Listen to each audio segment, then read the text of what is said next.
নমস্কাৰ বন্ধু বান্ধৱীসকল, মোৰ অন্য এটি ভিডিঅ'লৈ আপোনালোক সকলোকে স্বাগতম জনাইছোঁ। আশা কৰোঁ আপোনালোক ভালে কুশলে আছে। আজি মই অন্য এটি ভিডিঅ'লৈ আপোনালোকৰ ওচৰত আহিছোঁ, গতিকে ভিডিঅ'টি সকলোকে চাই থাকিব। এই ভিডিঅ'টিৰ জৰিয়তে মই আপোনালোকক মোৰ ফাৰ্মত কি দানা খুৱাই আছোঁ বা কি ঔষধ ব্যৱহাৰ কৰি আছোঁ বা কি ভিটামিন দি আছোঁ সকলোখিনি জনাম। যদি আপোনালোকে নতুনকৈ লোকেল মুৰ্গীৰ ফাৰ্ম কৰিম বুলি ভাবি আছে বা ঘৰতে কিছুমান লোকেল মুৰ্গী পুহিছে, তেতিয়াহ'লে ভিডিঅ'টি সকলোকে চাই থাকিব আৰু এই ভিডিঅ'টিৰ জৰিয়তে আপোনালোকে বহুখিনি উপকৃত হ'ব। প্ৰথমতে মই আপোনালোকক এই পাউডাৰবিধ দেখুৱাম। মই নিজেই এই লিগজেন পাউডাৰটি ব্যৱহাৰ কৰি আছোঁ আৰু বহুখিনি ফল পাইছোঁ। এই পাউডাৰটো আপোনালোকে ভেটেনাৰীত বা কিছুমান ফাৰ্মাচীত পাব। এই পাউডাৰটো লিগজেন বা কিছুমানে লেগজিন বুলি কয়। এইটোৰ দাম হ'ল 80 টকা। এই পাউডাৰটোত থাকে মাত্ৰ 20 গ্ৰাম। এইটো হৈছে এটা এণ্টিবায়'টিক পাউডাৰ হয়। এই পাউডাৰটো খুৱাই আপোনালোকে আপোনালোকৰ মুৰ্গীখিনিক নিৰোগী কৰি ৰাখিব পাৰিব। এই পাউডাৰটো আপোনালোকে সৰু পোৱালীক দিলে প্ৰথমতে 3 দিন একেলগে দিব লাগিব।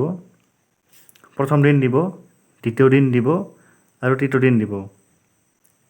এই লিগজেন পাউডাৰটো ব্যৱহাৰ কৰিলে আপোনালোকৰ পোৱালিবোৰ মৰাৰ হাৰটো একেবাৰে কমি যাব। যদি 100টাৰ ভিতৰত 10টা মৰিব লাগিছিল, তেনেহ'লে 3টাহে মৰিব, 7টা বাচি যাব। এই পাউডাৰটোৱে পোৱালিবোৰৰ যদি ভিতৰি কিবা বেমাৰ হৈ থাকে, যদি কিছুমান বেক্টেৰিয়া আক্ৰমণ কৰে বা কিছুমান ভাইৰাছে আক্ৰমণ কৰে, তেনেহ'লে এই এণ্টিবায়'টিক হিচাপে কাম কৰিব।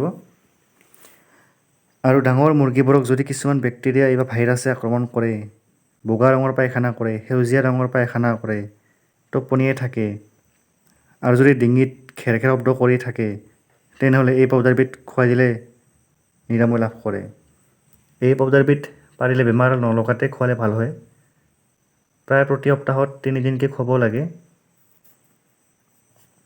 এতিয়া মই জনাম আপোনালোকক এই পাউডাৰবিধ কিমান মুৰ্গীক কিমান পৰিমাণত দিব লাগে। আপোনালোকৰ যদি 1000 পোৱালি আছে, তেনেহ'লে এই 20 গ্ৰামখিনি গোটেইখিনি দিব লাগিব। মোৰ যিহেতু ফাৰ্মত বেছি মুৰ্গী নাই, গতিকে মই আধা চামুচকৈ 1 বাতি পানীত দিছোঁ। ডাঙৰখিনিক অলপ বেছিকৈ দিছোঁ আৰু সৰুখিনিক অলপ কমকৈ দিছোঁ। আপোনালোকৰ ঘৰত যদি এনে কণী খোৱাৰ বাবে বা মাংসৰ বাবে মুৰ্গী কমকৈ পুহিছে, তেনেহ'লে এই পাউডাৰটো খুৱাব পাৰে। আৰু ঠাণ্ডা দিনত যিহেতু বেমাৰৰ পৰিমাণ বেছি হয়, গতিকে আগতীয়াকৈ খুৱাব পাৰিলে ভাল হয়। আৰু বহুতে কয় এই লিগজেন পাউডাৰটোক ব্যৱহাৰ কৰিলে ভেকচিন নিদিলেও হয় নেকি। আচলতে যদি আপোনালোকে বেছিকৈ মুৰ্গী পুহিম বুলি ভাবিছে, তেনেহ'লে ভেকচিনটো কৰাওক।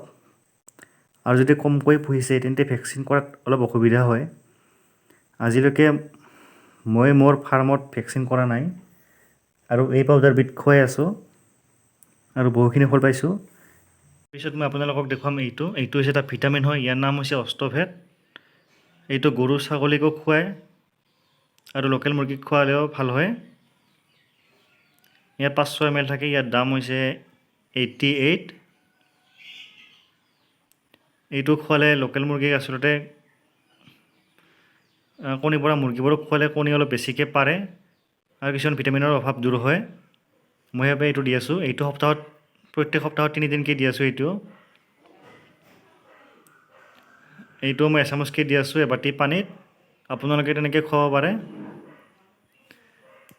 ইয়াৰ পিছত দেখুৱাম আপোনালোকক এইটো হৈছে এটা ফাৰ্ম চেফ, মানে এইটো ফাৰ্মখন সুৰক্ষিত কৰি ৰাখে। মই এনেকৈয়ে দিছোঁ। এইটো মই স্প্ৰে কৰোঁ সপ্তাহত নকৰোঁ, প্ৰায় প্ৰতি মাহে এবাৰকৈ কৰোঁ। এইটোৱে ফাৰ্মখনত কিছুমান বেক্টেৰিয়া বা ভাইৰাছে হ'লে এইবিলাক নাশ কৰে। এইটো মই স্প্ৰে কৰি আছোঁ। ফাৰ্মাচীত আপোনালোকে গ'লে পাব। এইটো প্ৰত্যেক 1 লিটাৰ পানীত মই এসোপাকৈ দি আছোঁ। ইয়াৰ পিছত দেখুৱাম আপোনালোকক দানা। এইটো হৈছে প্ৰথম দানাটো, এইবিধ পোৱালিবোৰক খোৱাৰ কাৰণে। ইয়াক কোৱা হয় প্ৰি ষ্টাৰ্টাৰ বুলি কোৱা হয়। দোকানত আপোনালোকে পাব প্ৰি ষ্টাৰ্টাৰ। ব্ৰইলাৰকো খুৱাই নেকি এইটো দানাটো মই নাজানো ভাল কৰে। এইটো প্ৰথম 10 দিন আপোনালোকে খুৱাব পাৰিব মুৰ্গীবোৰক। তাৰপিছত আহিব এইটো ষ্টাৰ্টাৰটো, এইটো এমাহলৈকে খুৱাব। এইটো হৈছে ষ্টাৰ্টাৰ দানা। আচলতে মই দানাবোৰ কমকৈ আনিছোঁ, মানে কি মুৰ্গী মোৰ কমকৈ আছে ফাৰ্মত, সেইবাবে কম পৰিমাণে আনিছোঁ।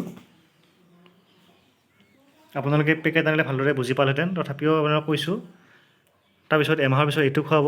এমাহ হ'লে এইটো হৈছে গ্ৰ'ৱাৰ। গ্ৰ'ৱাৰ দানাটো এইটো আপোনালোকে প্ৰায় 7 মাহ 8 মাহলৈকে খুৱাব পাৰিব মুৰ্গীবোৰ কণী পৰালৈকে। আৰু যেতিয়া কণী পৰা ষ্টাৰ্ট হ'ব তেতিয়া আপোনালোকে এইটো খুৱাব লাগিব। এইটো হৈছে লেয়াৰ দানা বুলি কয় এইটো। লাষ্ট এইটো ফেজ 2 বুলি কয়। আৰু সকলোবিলাক দানা মোৰ গডৰেজ কোম্পানীৰ হয়। বৰ্তমান মোৰ ফাৰ্মত মই এইবোৰ দানা বা এইবোৰ ঔষধে ব্যৱহাৰ কৰি আছোঁ আৰু ভালেখিনি সুফল পাইছোঁ। আপোনালোকে ব্যৱহাৰ কৰিব পাৰে। যদিহে শেষত মোৰ ভিডিঅ'টি চাই ভাল পালে তেনেহ'লে লাইক কৰিব, শ্বেয়াৰ কৰিব আৰু কমেণ্ট কৰি জনাব। আৰু যদি মোৰ চেনেললৈ নতুনকৈ আহিছে তেনেহ'লে প্লিজ মোৰ চেনেলটো ছাবস্ক্ৰাইব কৰি থ'ব আৰু নতুন নতুন ভিডিঅ'ৰ আপডেট পাই থাকিব। আজিলৈ ধন্যবাদ।